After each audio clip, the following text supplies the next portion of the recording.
Hay leyendas que parecen eternas, figuras tan poderosas, tan magnéticas, que la muerte misma duda en reclamarlas.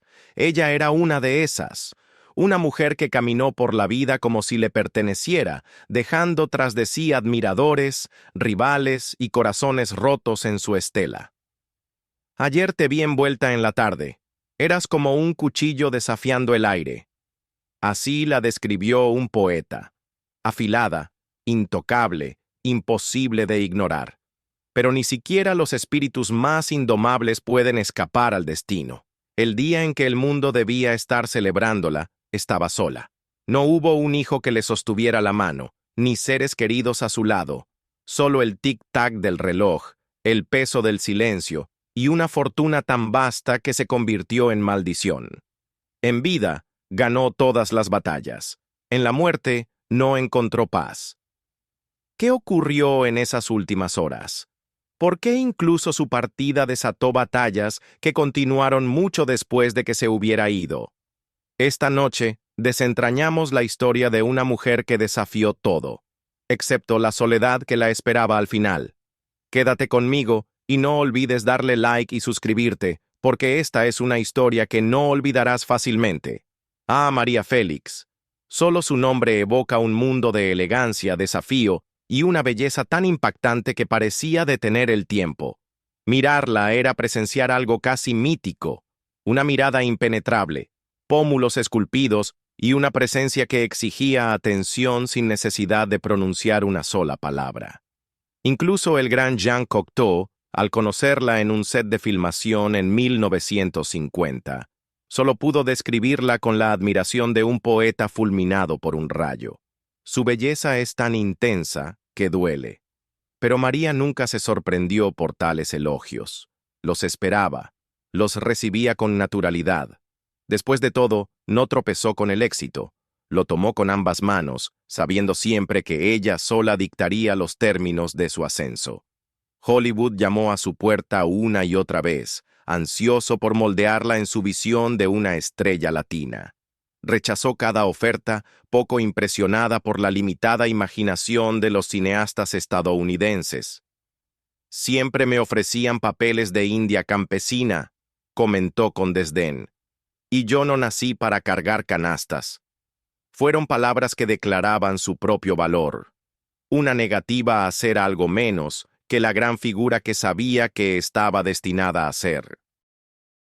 Para entender a María Félix, hay que mirar más allá de las películas, más allá de los deslumbrantes vestuarios y las líneas perfectamente entregadas. No era solo una actriz.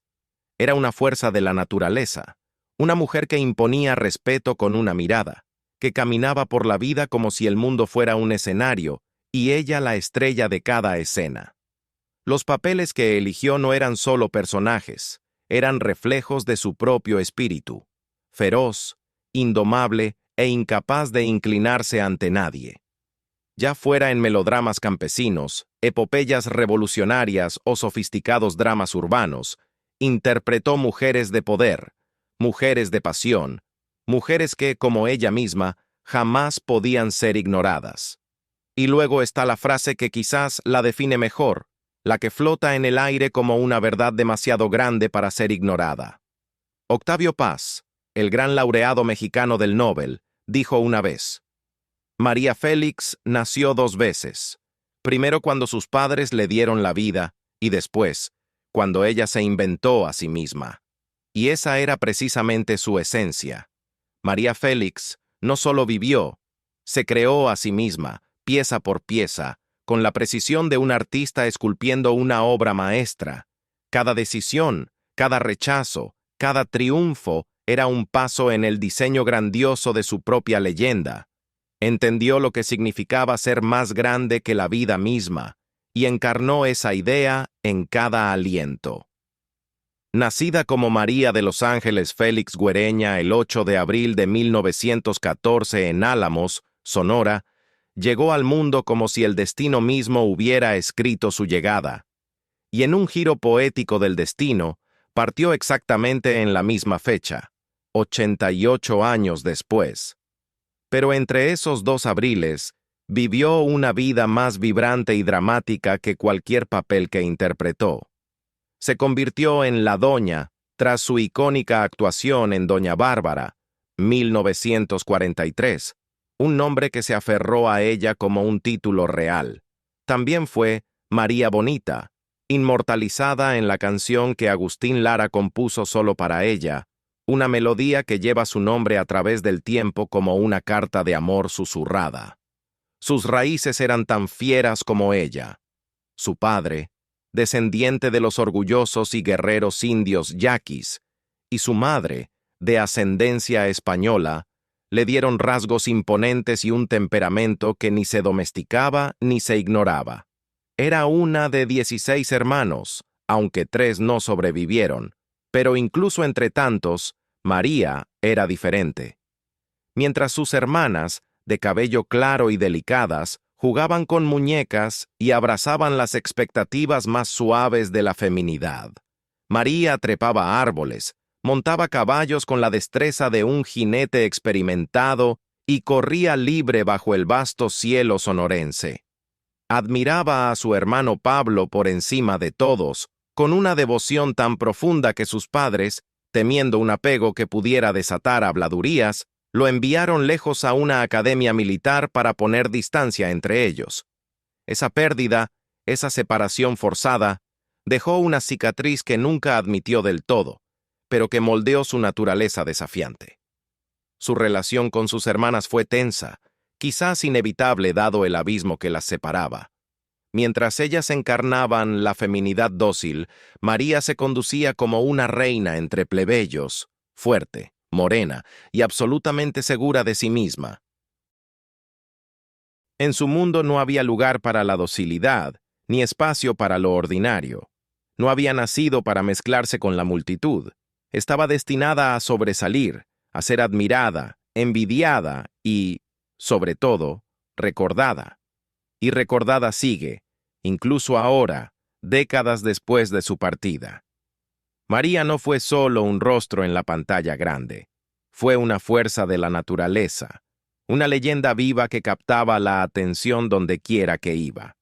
Incluso en la muerte, su nombre sigue encendiendo conversaciones, despertando emociones y recordándonos una época en la que las divas eran verdaderamente divinas.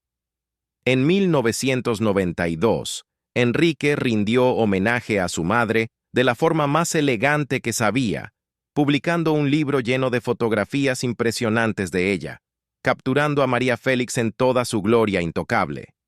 El prólogo, escrito por nada menos que Octavio Paz, quien entendió, como solo un poeta podía, que María era más que una mujer. Era una idea, una fuerza, un enigma. Al año siguiente, la propia María escribió Todas mis guerras, un título que no pudo haber sido más acertado. Porque María Félix no solo vivió, luchó.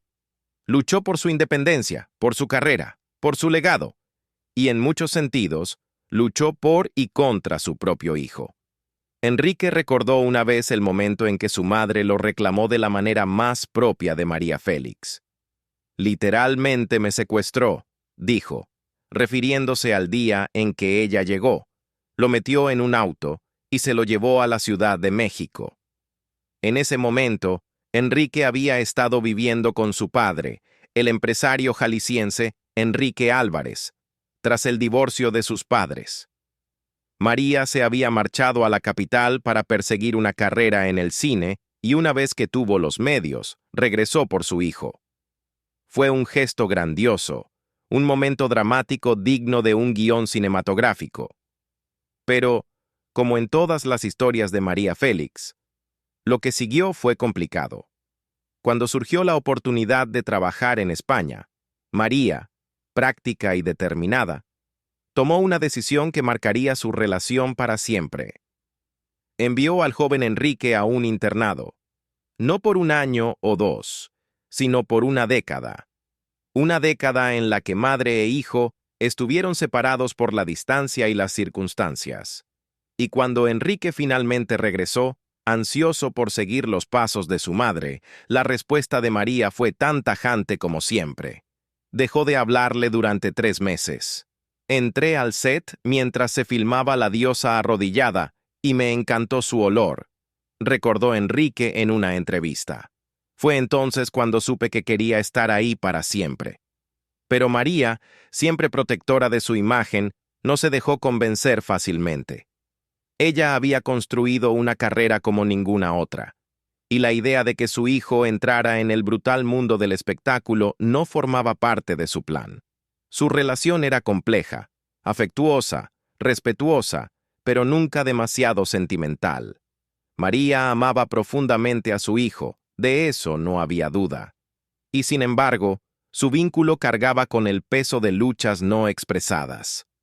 Uno de los rumores más persistentes sobre la vida de Enrique era su orientación sexual, algo que, según muchos relatos, María nunca aceptó.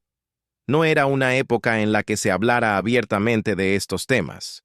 Y María Félix era, ante todo, una mujer de su tiempo. Gobernaba su mundo con una elegancia de hierro, y para ella, la supuesta homosexualidad de Enrique era una batalla que no deseaba librar. En su lugar, se concentró en lo que siempre había priorizado: su carrera, su intelecto, su estatus como la Doña de México y Europa.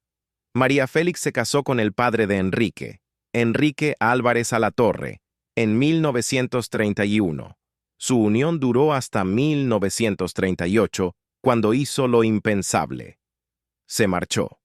Se negó a ser una esposa sumisa, a vivir bajo las expectativas impuestas a las mujeres de su época. Y así, tomó a su hijo y se mudó a la Ciudad de México en busca de un futuro mejor. Pero incluso esa historia estuvo marcada por la lucha. Enrique fue llevado por su padre, y fue solo con la ayuda de Agustín Lara, su esposo en ese momento, y el legendario compositor que la adoraba, que María logró recuperarlo. Sin embargo, cuando Enrique finalmente regresó a los brazos de su madre, admitió que algo había cambiado. «Me sentía vacío», confesó más tarde. Había sido criado por su abuela paterna, y la transición a la vida con su madre, brillante, deslumbrante, pero distante, no fue fácil. Y luego vino el momento que los fracturó para siempre. Se dice que un día María entró y encontró a Enrique vestido con un vestido blanco y usando uno de sus collares. La reacción fue instantánea. Furiosa, lo golpeó con tal severidad que quedó inconsciente. Fue Agustín Lara quien intervino, deteniendo a María antes de que fuera demasiado lejos. El periodista Sergio Almazán relató esta historia tiempo después, sugiriendo que las acciones de María no fueron solo las de una madre estricta, sino las de una mujer que temía lo que la sociedad le haría a su hijo. Para María Félix, el mundo era despiadado, y ella había sobrevivido construyendo muros. Tal vez creyó que negarle aceptación a Enrique era una forma de protegerlo de su crueldad, pero el amor, especialmente entre madre e hijo, nunca es tan simple. Es orgullo, dolor y arrepentimiento. Y cuando Enrique murió en 1996, mucho antes que ella, María enfrentó un dolor para el que ninguna batalla la había preparado. Había ganado muchas guerras, pero esa fue una pérdida que nunca pudo superar. Pero incluso los guerreros más fuertes no son inmunes a la angustia. Su vida personal, tan glamurosa como parecía, también estuvo llena de tragedia y pérdida. Se casó con el gran Jorge Negrete en 1952, solo para perderlo a causa de una hepatitis apenas 14 meses después. Y cuando regresó a México con sus restos, los titulares no hablaban de su duelo, sino de su vestimenta. La criticaron por usar pantalones, como si, incluso en el luto, la sociedad esperara que se conformara. Pero María nunca vivió para la aprobación de los demás. Su cuarto esposo, el empresario suizo Alex Berger, llegó a su vida en 1956 y por primera vez sintió un amor que le permitió bajar la guardia. Con él, anhelaba tener un segundo hijo, no porque él se lo pidiera, sino precisamente porque nunca lo hizo. Lamentablemente el destino tenía otros planes. Sufrió un aborto espontáneo y el sueño se desvaneció.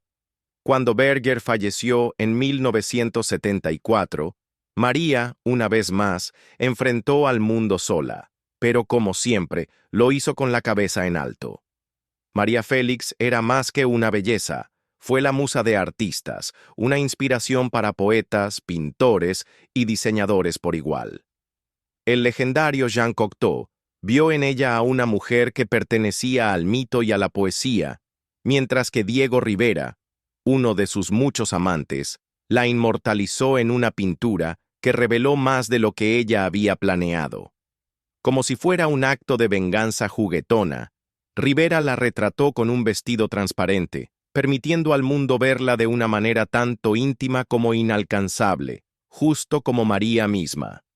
Escritores como Octavio Paz y Carlos Fuentes encontraron en ella a la heroína perfecta, fuerte, rebelde, inolvidable.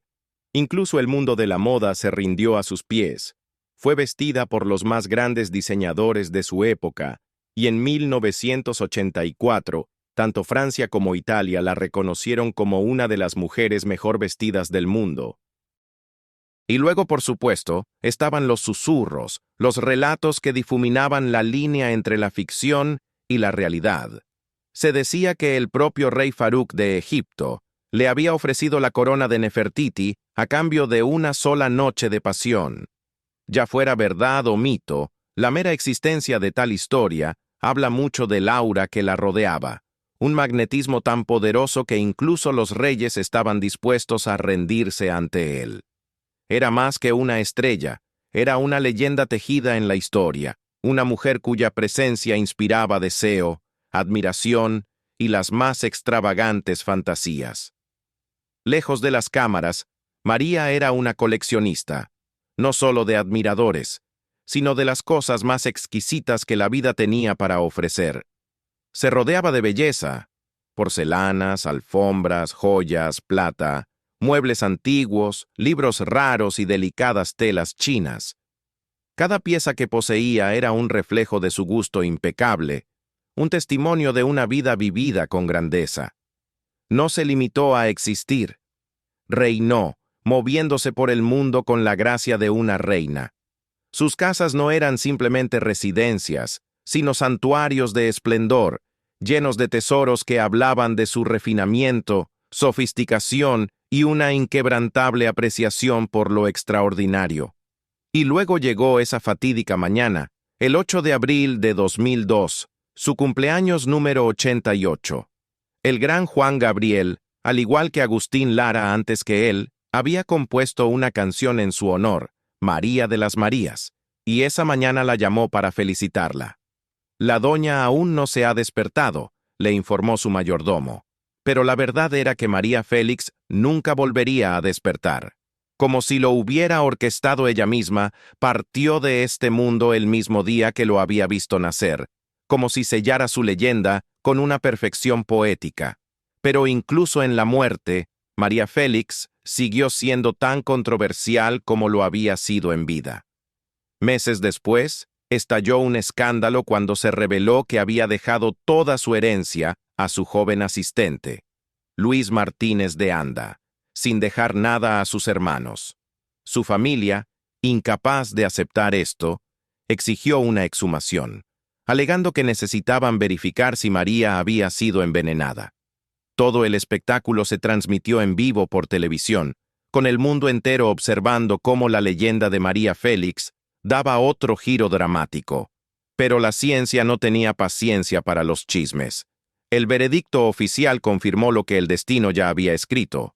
Había muerto de insuficiencia cardíaca, nada más. Sin más acusaciones que lanzar, sus familiares se retiraron en silencio, y el heredero, ahora al mando de su patrimonio, comenzó a subastar las posesiones de la diva, sus muebles, sus pinturas, sus extravagantes vestidos, su legendaria joyería. ¿Y quién los compró? Aquellos que la habían amado desde la distancia, los fanáticos que veían en ella a una mujer que había desafiado al tiempo, a la sociedad y hasta a la misma muerte. María Félix no era solo una actriz. Era una mujer que se negó a ser encasillada, que rompió cada expectativa que se le impuso. Su espíritu indomable, su agudo ingenio y esa mirada inolvidable cimentaron su lugar como la gran diva del cine mexicano. Algunos que la conocieron juraban que, detrás de su altivez, había bondad, dulzura, incluso ternura. Otros creían que era exactamente lo que siempre había proyectado, intocable, orgullosa y eternamente por encima de los demás. Pero una cosa es segura: María Félix no seguía las reglas. Ella era la regla. Sus rivalidades, su pasión por las joyas, su visión del entretenimiento, la moda y la política, todo en ella la hacía fascinante. Si alguna vez tuviste el privilegio de estar en su presencia, sabías que no era solo una mujer, era una fuerza de la naturaleza. Regia, intocable y absolutamente magnética. Pero con una grandeza así, a menudo viene el conflicto, y la vida de María estuvo llena de rivalidades legendarias que solo aumentaron su mística. Fue adorada, temida, envidiada y sobre todo inolvidable. Uno de sus enfrentamientos más infames fue con la talentosa Columba Domínguez. Esposa del formidable Emilio "el Indio" Fernández, Columba recordó años después un altercado que dejó una marca imborrable. Afirmó que durante la filmación de Maclovia, María aprovechó las intensas escenas para agredirla físicamente. Pero la tensión no terminó ahí. Columba también acusó a la doña de arruinar uno de sus lujosos abrigos, una ofensa que María nunca confirmó ni desmintió. Pero así era ella. Nunca explicaba, nunca pedía disculpas, siempre permanecía por encima de la tormenta. Luego estaba Irma Serrano, la tigresa, otro espíritu indomable que se atrevió a desafiar a la doña. Su mutua antipatía no era un secreto, y en una reunión de alta sociedad, María, con esa actitud imperiosa suya, insistió en que Irma cantara para los invitados. No fue una solicitud, fue una orden. Humillada, Irma se negó.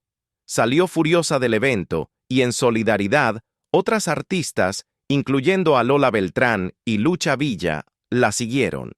Incluso Silvia Pinal, una mujer de innegable estatura en la industria, recordó años después en una entrevista que María podía ser despiadada, describiendo su trato hacia sus colegas como absolutamente despótico.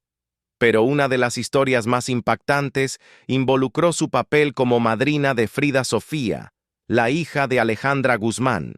Según Silvia Pinal, María dejó claro que solo aceptaría el honor si Pinal era relegada a la esquina más alejada de la iglesia durante la ceremonia. Solo una mujer podía ser el centro de atención, y esa, por supuesto, era la doña. Quizás una de sus rupturas más significativas fue con Katy Jurado, una amistad que se quebró durante la filmación de La Bandida. Katy sufrió una fractura en la pierna, y naturalmente, el equipo de producción centró su atención en su recuperación. Pero esto no le sentó bien a María. El protagonismo era suyo, y solo suyo.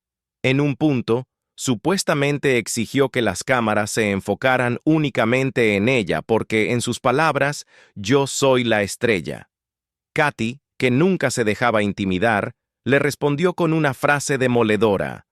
Señora, como estrella, no es más que Emilio Fernández, Pedro Armendáriz, Ignacio López Tarso o yo. De hecho, más que estrella, usted es una vedette. Y así, su amistad se rompió para siempre. Incluso la elegante Dolores del Río, a quien María admiraba en cierta forma, no se salvó de su naturaleza competitiva. Durante el rodaje de La Cucaracha, María resentía compartir la pantalla en igualdad de condiciones. Con el tiempo, sin embargo, lograron coexistir profesionalmente, una tregua rara en la larga historia de rivalidades de María. Pero ella no solo fue una estrella de cine, sino una fuerza de la naturaleza, una mujer que pertenecía a lo que llamaba la aristocracia del talento, un círculo de intelectuales y artistas que moldearon el siglo XX. Y María, oh, Encajaba en este mundo sin esfuerzo, no solo como musa, sino como una mente que cautivaba hasta a los pensadores más agudos. Desde temprana edad, incluso en Guadalajara, ya atraía la atención de figuras como José Clemente Orozco, quien la pintó. Pero María, siempre crítica, una vez bromeó diciendo que él la había retratado como una calavera maquillada. Así era ella, sin miedo a decir lo que pensaba, incluso ante los grandes. Revistas internacionales como Life, Paris Match y Esquire fueron rápidas en coronarla como la mujer más bella del mundo. Pero la belleza sola no era suficiente para definir a María. Diego Rivera, un hombre que había visto y pintado los rostros más extraordinarios de la historia, lo resumió de manera simple. María Félix es un ser monstruosamente perfecto, es un ser ejemplar que impulsa a los demás a intentar ser como ella. Jean Cau, secretario de Jean-Paul Sartre, cayó bajo su hechizo y tuvo un breve romance con ella, escribiendo después: María Félix es un arco iris con los colores más raros y sutiles. Es única. Es una mujer y al mismo tiempo es todo. Siempre lista para desafiar a los reporteros, nunca se echaba atrás ante la controversia. En Argentina, un periodista le preguntó descaradamente: María, ¿es usted lesbiana? Sin inmutarse, respondió: si todos los hombres fueran como usted, por supuesto que lo sería. Pero admitámoslo, el gran Nobel Octavio Paz lo dijo mejor. María Félix nació 2 veces, sus padres la trajeron al mundo, y luego ella se inventó a sí misma. Nació como un relámpago que desgarra la sombra. Y vaya que fue un relámpago, iluminando todo a su paso, dejando tras de sí un legado que nunca se apagará. Pero incluso las leyendas tienen secretos. ¿Fue víctima de su propio mito o controló su destino hasta el final? Déjamelo saber en los comentarios, y si te gustó esta historia, dale like, suscríbete y activa la campana. Hay más por venir.